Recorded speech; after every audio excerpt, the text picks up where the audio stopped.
Bryant.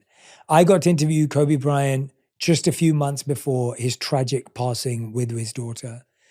Kobe described his mindset for excellence, what he often called the Mamba mentality.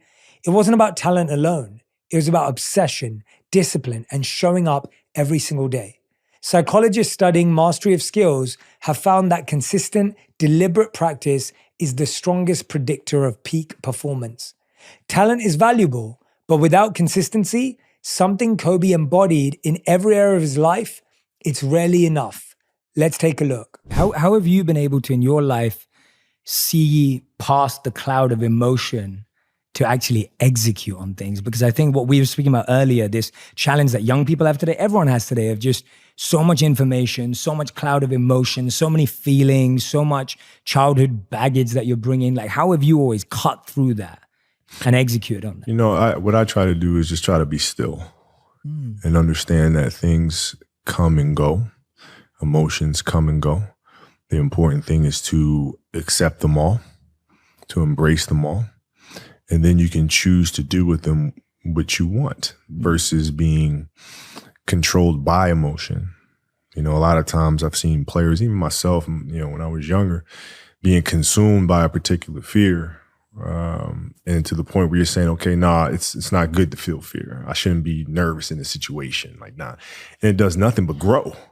Versus stepping back and saying, yeah, I am nervous about the situation. Yeah, I am fearful about the situation. Well, what am I afraid of? And then you kind of unpack it. And then it gives you the ability to look at it for really what it is, which is nothing more than your imagination running its course, you know? Yeah, absolutely. Yeah, I love that, because what you're saying is that when you're dealing with something, it's almost like, how can I get to the root of it? Yeah. Because sometimes what we're dealing with, like you're saying, it's an imagination, an illusion. It's not really...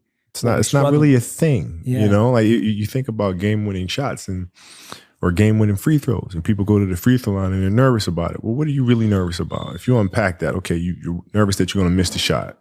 All right, so you miss the shot, then what happens? People are going to be embarrassed. You're going to be embarrassed because thousands of people, millions of people see you miss the shot. All right, and then what? People are going to talk bad about you. Okay. Right. And so you're looking at it and go, are those things even important?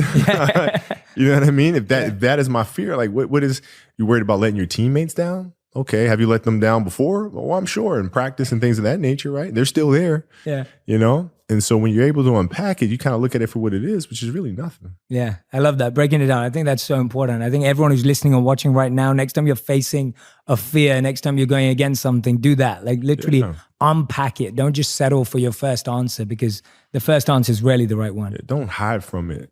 You know, you got to be able to look at it and, you know, and deal with it head on. Yeah, I love that, man. And you talk about that because you talk about, you know, when you talk about missing 5 throws and you talk about getting over yourself. Yeah. Right? Like getting over yourself. How did you get that mentality of just being like, I need to get over this. Like I need to get over myself. You know, trial and error. You know, you grow up and you make game-winning shots and it's awesome. You come back the next day and miss a game-winning shot and it's misery. And then the next day comes and you're back playing again. And you understand that life has this cyclical nature where it's, you know, what you do on Monday is fantastic, but then Tuesday is a bad day. But guess what? There's Wednesday. Yeah. So are we just supposed to live our lives like this the whole time? You know, versus just staying like this and understanding that it's really just a journey of evolution every day. It's just constant improvement, constant curiosity, constantly getting better.